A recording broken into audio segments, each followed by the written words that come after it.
वो अक्सर रोते रहते थे।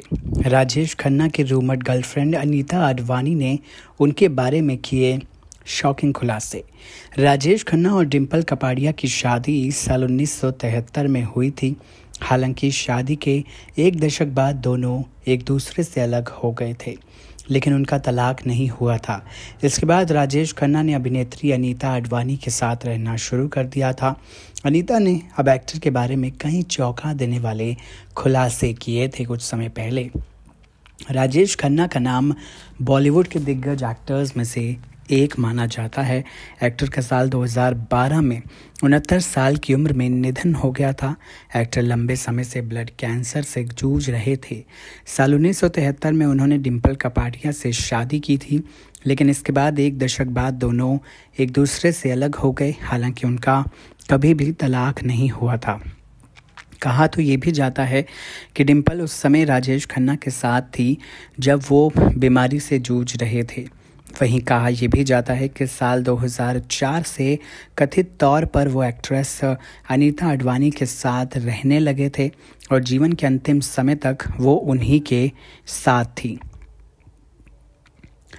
अब एक इंटरव्यू में अनीता ने एक्टर के बारे में कई चौंकाने वाले खुलासे किए हैं। अनीता ने बताया कि राजेश खन्ना उनके साथ मारपीट किया करते थे।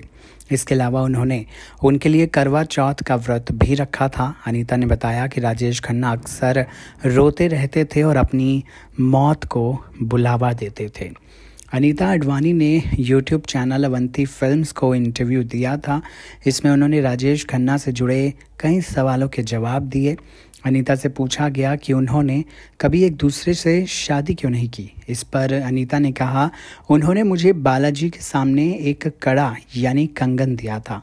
उन्होंने मुझे अपनाया था।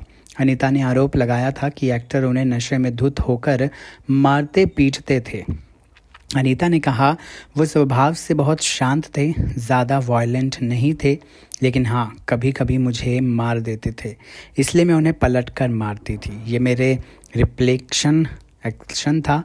वो फिर शिकायत करते कि मेरा उन्हें नाखून लग गया। अनीता ने आगे कहा, उनके साथ रहना काफ़ी ज़्यादा मुश्किल हो गया था।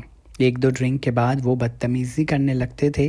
पहले मैं उनसे लड़की और बहस करती, लेकिन उन्होंने मुझे समझाया कि भले ही मैं गलत हूँ लेकिन तुम चुप रहो।